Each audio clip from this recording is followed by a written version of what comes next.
Waheguru Ji Ka Khalsa, Waheguru Ji Ki Fatih. My name is Paramanand Singh, and I am an English commentary writer for the Guru Granth Sahib Project. We are excited to announce the release of the Babarvani compositions, 4 compositions of Guru Nanak Sahib, each of which describes Babur's 16th century invasion of South Asia.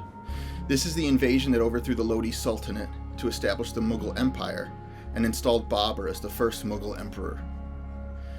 These compositions are fascinating for so many reasons. They give eyewitness accounts of an historic event. They make the chaos and suffering that came with Babur's invasion palpable. When you're reading them or listening to them, it doesn't feel like these are events that happened hundreds of years ago. It feels like they're happening right now and you're there. And that makes sense because these compositions are more than historical reportage. These compositions are Gurbani, meaning they speak the eternal truth, meaning they're speaking to us right now.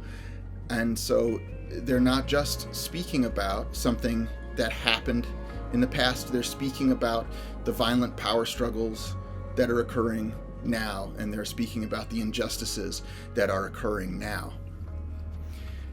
By setting these compositions around Babur's invasion, it shows Guru Nanak Sahib's poise, bravery, and awe at the Creator. And it shows that these persist through extreme situations of violence and social upheaval, and that underscores the permanence of the truth. While the 4 compositions are popularly grouped under a single name, Babarvani, each is a separate composition unto itself with its own point of emphasis. The composition I want to highlight here is the 4th Babarvani composition. This composition of 2 stanzas begins by describing Babur's invasion in the extended metaphor of a wedding party of sin. I find the images in this composition to be particularly striking and evocative. Here the suffering and violence isn't just tragic, it's nightmarish. Guru Nanak Sahib says, "Sense of shame and righteousness have both stood in hiding. Falsehood is roaming around, having become the chief, O Lalo." That's a nightmarish idea. The idea that falsehood may have overthrown righteousness. And you can imagine the hopelessness and despair you might feel in that kind of situation. Guru Nanak Sahib says, "The talk and role of Qazis and Brahmins has worn off. Satan is reading the Nikah, O Lalo." Qazis and Brahmins, people who were empowered in the normal social order and who you might turn to for stability, are now powerless. And metaphorically, Satan, to Muslims the ultimate enemy of goodness, is actually running the religious rituals. Against that picture of utter despair, the 2nd stanza begins with, "Nanak sings the virtues of the sovereign in the town filled with corpses, utters this statement and proposition." There's so much in this line. Guru Nanak Sahib is showing us how to keep one's mind on the sovereign through even the most difficult and frightening time.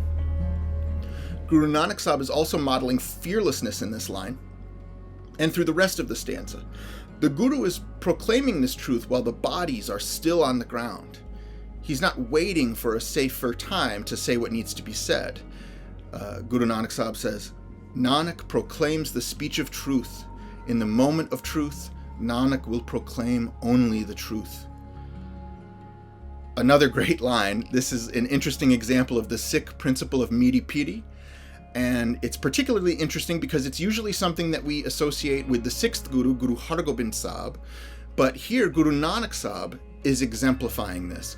Guru Nanak Sahib is exemplifying the piri by keeping his consciousness absorbed in the sovereign at all times, and is exemplifying the miri by not standing by silently while injustices are perpetrated. Another reason I wanted to highlight this composition is the overt use of literary devices. For me, that poetic repetition of "O Lalo" and the extended metaphor in the 1st stanza, it reminds me of what Bani is. And I think I often need reminding. And what I mean by that is, it reminds me that Bani is not an essay to be picked apart. It's song and poetry to be experienced physically. And So you experience it, and you experience it again, and you experience it again, and you experience it again, and you let the experience work on you in that way. And I think that's a really good thing to remember as we're getting to know any piece of Gurbani. So I hope you spend some time with these compositions, read the translations, transcreations, commentaries, word meanings, and other materials. I also hope you interact with the Banis directly to experience Guru Nanak Sahib's words. Waheguru Ji Ka Khalsa, Waheguru Ji Ki Fateh.